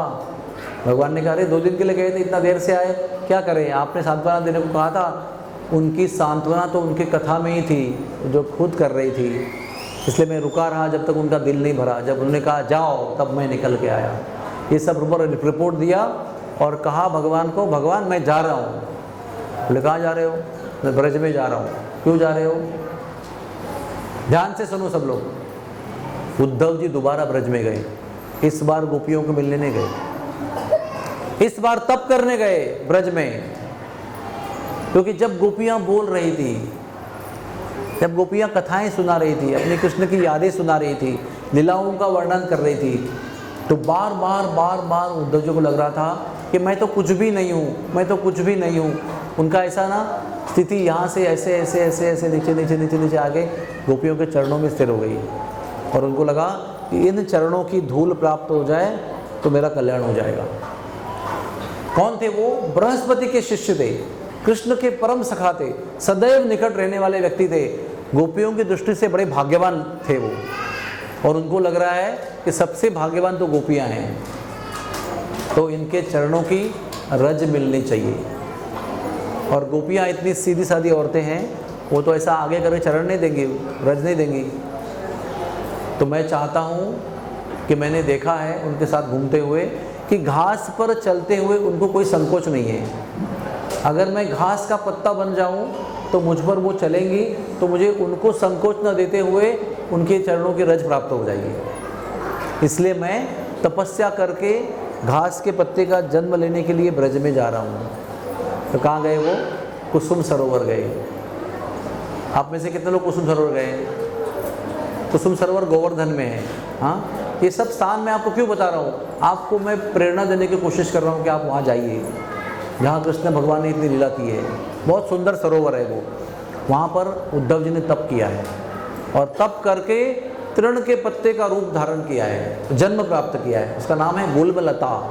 वहाँ पर एक गुल्मलता नाम का पौधा होता है, घास का पौधा, उसका जन्म प्राप्त किया है। फिर गोपियाँ सहज उसके ऊपर चली हैं, और उद्धव जी को तृण के पत्ते के रूप में गोपियों के चरणों की रज प्राप्त हुई है। देखो, सर्वोच्च चीज़ प्राप्त करने के लिए आपको सबसे नीचा बनना पड़ेगा। आप अपना सीना तान के जो है ना, वो सर्वोच्च चीज़ प्राप्त नहीं कर सकते हैं। वो प्रेम के विषय की चीज़, प्रेम का विषय में सर्वोच्च चीज़ प्राप्त करनी है, तो हमें सबसे तृण का पत्ता से भी अधिक नम्र बनना पड़ेगा। तृणादपि सुनिचेना। उद्धव जी वो बने, सबसे बड़े श्रेष्ठ भक्त होने के बाद भी वो तृण का पत्ता बने, इसलिए उनको गोपियों के प्रेम का रहस्य पता चला। हरे कृष्णा कृष्णा कृष्णा हरे हरे, हरे राम राम राम हरे हरे। आप मुझे बताइए, आपको और कथा सुनने की इच्छा है कि देर हो रही है? कितने लोगों को देर हो रही है? कितने लोगों को यहाँ बैठकर और थोड़ी देर कथा सुनने की इच्छा है? ओके, तो अभी मैं आपको छोटी सी कथा बताता हूँ ब्रज की। हाँ, ये तो मथुरा द्वारका सबकी मिलके बताई। भगवान का जब नामकरण हुआ ना, नाम रखने का काम हुआ ना, आपको पता है भगवान का नाम किसने रखा? कौन आए थे भगवान का नामकरण करने के लिए? नारद मुनि, अगस्त्य मुनि, अंगिरा मुनि, व्यास मुनि। कौन से मुनि आए थे? गर्ग मुनि आए थे। गर्ग मुनि क्यों आए थे? क्योंकि गर्ग मुनि वसुदेव के कुल पुरोहित थे, और वसुदेव को पता था कि ये दोनों बालक जो मेरे फ्रेंड के पास में हैं वो मेरे ही बालक हैं। लेकिन नंद महाराज को पता नहीं था, और ना वो नंद महाराज को बताना चाहते थे, क्योंकि वो एक रहस्य था। कंस को पता चला तो वो वहाँ पहुँच जाएगा मारने के लिए। लेकिन फिर भी पिता के रूप में नामकरण तो करना ही है। तो गर्ग मुनि को बुलाया और डिस्कस किया, चर्चा किया कि आपको तो नामकरण करना है, लेकिन गुप्त रूप में करना है। उनको बताना नहीं है कि मेरे बालक हैं। आप वहाँ पहुँचेंगे तो बोलना है कि वसुदेव ने भेजा है, लेकिन अगर मैं आपके बालक का नामकरण करूँगा तो कंस को पता चलेगा, अरे ये इनका नामकरण क्यों कर रहे हैं, मतलब ये वसुदेव के बच्चे होंगे, तो वहाँ राक्षस भेजेगा मारने के लिए। इसलिए बिना कुछ कहे, केवल वसुदेव ने भेजा है, मैंने भेजा है, इतना बोल के उनका नामकरण करना, किसी को बुलाना नहीं, किसी को बताना नहीं, कुछ नहीं करना। तो नंद महाराज जब पहुँचे वसुदेव के पुरोहित गर्ग मुनि, और उन्होंने कहा देखो ऐसा ऐसा है, कंस का बड़ा भय है इन बालकों के लिए। ये बताया नहीं कि उनके बच्चे हैं, लेकिन हम लोगों को गुप्त रूप में नामकरण करना पड़ेगा। तो उन्होंने कहा गौशाला बेस्ट जगह है, गौशाला में किसको पता नहीं चलेगा, और मैं, मेरी पत्नी यशोदा, उनका बालक कृष्ण, वसुदेव की पत्नी रोहिणी, उनका बालक बलराम, बस इतने ही लोग हम लोग जाएंगे, और आप साथ में, और मैं। कितने लोग हो गए? गर्ग मुनि, नंद बाबा, यशोदा, रोहिणी, कृष्णा, बलराम, 6 लोग खाली, बस 4 बड़े 2 छोटे। सब लोग गुप्त रूप में गौशाला गए। ना बड़े भाई को बुलाया, ना छोटे भाई को बुलाया, ना भोजी को बुलाया, ना बहुओं को बुलाया, किसी को भी नहीं बुलाया, और गुप्त रूप में नामकरण हुआ। उसमें एक मज़ेदार बात हुई कृष्ण का नाम रखा ना, तो उन्होंने पहले ध्यान किया, उस बालक पर ध्यान किया। तो गर्ग मुनि इतने त्रिकालज्ञ संत थे। त्रिकालज्ञ का मतलब क्या होता है? जिनको भूत भविष्य वर्तमान सब पता है। ध्यान करेंगे तो पूरा भूतकाल दिखाई पड़ेगा, वर्तमान में दिखाई पड़ेगा, भविष्य में क्या होगा वही दिखाई पड़ेगा। ऐसे संत को कहते हैं त्रिकालज्ञ, त्रिकालज्ञ, यानी तीनों कालों का ज्ञान है उनको। तो नाम रखने के पहले उन्होंने कृष्ण को, बालक है ना, उस पर ध्यान किया, तो पिछले सारे अवतारों का दर्शन हुआ उनको मन में। नरसिंह, वामन, मत्स्य, कूर्म, वराह, रामचंद्र, ये तो दशावतार में से एक है। उसके पहले भी हयग्रीव और कितने अवतार, संभवामी युगे युगे, सब अवतार हुए हैं। तो कहते हैं कि मैं क्या कहूँ इस बालक के बारे में। मैया बाबा कह रहे हैं, अरे बालक के बारे में कुछ बताओ। हमने क्या बताऊँ, इतना अनंत है उनके बारे में, क्या बताऊँ। तो उन्होंने उनका नाम कृष्ण रखा। क्यों रखा कृष्ण नाम? सर्व आकर्षिति इति कृष्ण, सबको आकर्षित करने वाले वो कृष्ण हैं। बलराम को बताया कि इनके पास बहुत बल है, इसलिए इनका नाम बलदेव रखा गया। ये सबको आनंद देने वाले हैं, इसलिए इनका नाम राम रखा जाएगा। संकर्षण भी रखा जाएगा, क्योंकि इन दो कुल को जोड़ दिया है। वसुदेव के कुल से नंद बाबा के कुल से जोड़ दिया है, क्योंकि वहाँ से वो रोहिणी के गर्भ में गए, तो उनका नाम संकर्षण रखा है। तो कृष्ण का नाम रखा कृष्ण, सर्व आकर्षति इति कृष्ण। फिर कहा एक दिन ये बालक गोवर्धन को उठाएगा, इसलिए उसका नाम गिरधारी रखा जाएगा। ऐसे कहते कहते बताया एक इसका नाम होगा फिसल चंद्र। क्या बताया? सब लोग बोलिए, फिसल चंद्र, मतलब फिसलने वाले। तो सब लोगों को आश्चर्य हुआ। तो इसकी एक कहानी है जो बताना चाहता हूँ मैं आपको। एक खेत में एक किसान है, वो दिन रात खेती करता है, बिजी रहता है बेचारा। एक साधु उनके घर पे भोजन करने गए। तो साधु ने कहा, अरे वो महाराज आइए आइए आइए बैठे। खेत में बीवी को बोला इनको खाना खिलाओ। साधु ने उनको पूछा, आप भगवान का नाम जप करते हो क्या? तो साधु को वो किसान कहता है कि नहीं, मुझे बस कहाँ टाइम है, मैं दिन रात खेती करता हूँ, यहाँ पर रखवाली करता हूँ, यहाँ पर कटाई करता हूँ, बुनाई करता हूँ, क्या क्या करता हूँ, मेरे पास टाइम नहीं है। तो साधु कहते हैं, मैं आपके हाथ का भोजन नहीं खा सकता, क्योंकि आप नाम जप नहीं करते हो।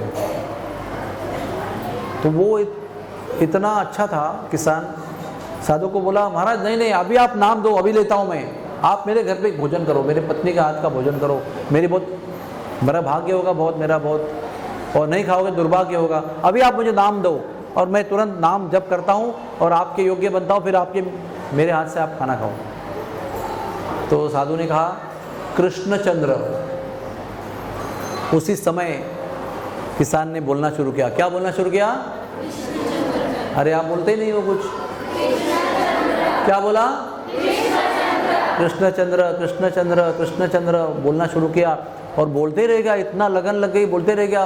और खिला भी रहा है, बोल रहा है, तो कंटिन्यूसली बोल रहा है, पत्नी खिला रही है, बोल रहा है। क्या बोल रहा है? कृष्णचंद्र। फिर जो लगन लग गई, वो खेत जोत रहा है, वो नांगर चला रहा है, बैल को चला रहा है, बीज डाल रहा है, कटाई कर रहा है। क्या बोल रहा है? कृष्णचंद्र। तो अगले दिन उसकी पत्नी दोबारा खाना लेके आती है। तो ये बोल रहा है, अभी मैं खाना नहीं खा सकता, मैं तो बोल ही रहा हूँ, मुझे भूख भी नहीं लग रही है। बोले बार स्वामी धनी खाना खा लो। तो बोलते हैं कि एक काम करो, ये मेरा नाम जो है वो तुम बोलते रहो। क्या समझ में आया? हमारे ब्रज में भी ये रिवाज है, कभी कभी मौन धारण करते हैं और राधे राधे राधे राधे राधे राधे अखंड बोलते रहते हैं। समझो बीच में आप गए, कुछ बात बहुत महत्वपूर्ण बात करनी है, तो उसको बोलेंगे आप बोलो राधे राधे राधे राधे, फिर ये राधे राधे बोलेगा, मैं आपसे बात करूंगा, आपकी बात हो गई तो वो नाम मैं लूँगा। तो उसने कहा कि मुझे नाम दो, मैं जाप करती हूँ, आप भोजन करो, स्वामी भोजन करो। तो फिर उसको बोला कृष्णचंद्र कृष्णचंद्र, और वो रोटी खाने बैठ गया। बोला अच्छी तरह बोलते रहो, मैं शायद भूल सकता हूँ, आप मुझे फिर बराबर नाम देना। तो भी बेचारी गाँव की औरत थी, वो भोजन वोजन खिलाया, मुँह भी धुलाया उसको, और बोला क्या नाम था मुझे बताओ। तो बोली फिसल चंद्र। तो ये बोलने लगा फिसल चंद्र फिसल चंद्र। क्या बोलने लगा? फिसल चंद्र बोलने लगा। तो ऊपर गौलोक में राधा रानी और कृष्ण बैठे हुए हैं, और कृष्ण बहुत जोर जोर से हंस रहे हैं, और राधा रानी बोल रही है ये कैसा नाम है और आपको इतना आनंद क्यों हो रहा है? बोले ये मेरा ही नाम है। बोले क्या बात कर रहे हो, फिसल चंद्र थोड़ी आपका नाम है। मुझे कुछ समझ में नहीं आ रहा है, राधा रानी बोल रही है, आपको समझ में नहीं आ रहा है, जाओ जाके पता करके आओ। तो वो ना एक साधारण युवती का रूप धारण करके वहाँ गई और उसने उस किसान को पूछा कि तुम क्या बोल रहे हो। तो वो खाली बोल रहे हैं फिसल चंद्र फिसल चंद्र फिसल चंद्र। वो खाली लगन लगी उसको, वो छोड़ नहीं सकता है उसको, वो वार्तालाप नहीं कर सकता है। वो खाली वो पूछते जा रही है, वो बोल रहा है फिसल चंद्र फिसल चंद्र। क्या बोल रहे हैं, फिसल चंद्र फिसल चंद्र। तो राधा रानी बोलते अरे बताओ तो सही है नाम का मतलब क्या होता है। तो वो किसान को थोड़ा सा गुस्सा आ गया, बोला तेरे खसम का नाम है। तो बड़ी नाराज हो गई वो, फट करके बोला ना खसम का मतलब क्या है, हस्बैंड, तेरे हस्बैंड का नाम ले रहा हूँ, ऐसा ही बोलते ना, तेरे बाप का नाम ले रहा हूँ, ऐसे उसकी तरह पति का नाम ले रहा हूँ, ऐसा बोला। तो वो एकदम सहमा गई पूरी, वो संकोच में आ गई, तुरंत वहाँ से चली गई, वो सीधे गौलोक गई। बोले बड़ा तुम्हारा किसान जो है वो बड़ा उद्दंड आदमी है। मैं उसको पूछ रही हूँ तुम क्या नाम ले रहे हो, तो बोलते खसम का नाम ले रहे हैं। तो कृष्ण जोर से हंसे, अरे मैं तो आपका पति हूँ ना, वो तो सही बोल रहा है, आपको समझ में नहीं आ रहा है। देखो कन्हैया, आप वो क्या बोल रहे हैं समझ में नहीं आ रहा है, आप क्या बोल रहे हो वो और समझ में नहीं आ रहा है, आप क्या बोल रहे हो, कुछ समझाओ मुझे इस नाम का मतलब क्या है। तो कृष्ण ने हंसते हंसते कहा कि बचपन में जब मैं खड़ा होने के लिए भी अभी योग्य नहीं था, हाँ रेंगता था पहले, फिर खड़ा होकर तुरंत गिर जाता था, खड़ा होकर तुरंत गिर जाता था। बच्चे होते ना ऐसे, अभी तक इतने स्ट्रांग नहीं हुए तो वो कोशिश करते हैं पकड़ के खड़ा, लेकिन खड़ा हो गए तो तुरंत गिर जाते हैं। तो ऐसे मैं अवस्था में था और मेरी मैया मुझे वस्त्र पहनाती थी, तो वस्त्र पहनते पहनते मैं फिसल जाता था। समझ में आया आपको? वो कोशिश कर रहे हैं कि खड़ा हो जाए तो धोती वोती पहना दो उसको, लेकिन ये खड़ा होते ही पूरा बैठ जाता था। तो उसने लगा अरे तू तो फिसल चंद्र है, बार बार फिसलता है, तेरा नाम ही फिसल चंद्र रखना चाहिए। तब से मेरा नाम पड़ा फिसल चंद्र। समझ में आया आपको? तो ऐसी अद्भुत कहानियाँ हैं कृष्ण की। तो कृष्ण भगवान की लीलाएं जो हैं बहुत चटपटी लीलाएं हैं। वो नंद भवन में खेलते हैं, चलना बोलना सीखते हैं, जो दुनिया को चलाते हैं वो चलना सीखते हैं, दुनिया को बोल कर ज्ञान देते हैं, उनको मैया बोलना सिखाती है। तो ऐसे कृष्ण बलराम की बाल लीलाएं और कृष्ण भगवान की ब्रज लीलाएं सुनने से हमारे हृदय का कल्याण होता है। मन लगाकर, चित्त लगाकर कृष्ण बलराम की कथाएं सुननी चाहिए, वही हमारी जीवन की परिपूर्णता है। बोलो कृष्ण भगवान की जय। जय जय श्री राधे श्याम। हरे कृष्णा। अरे उसको बंद करो पहले।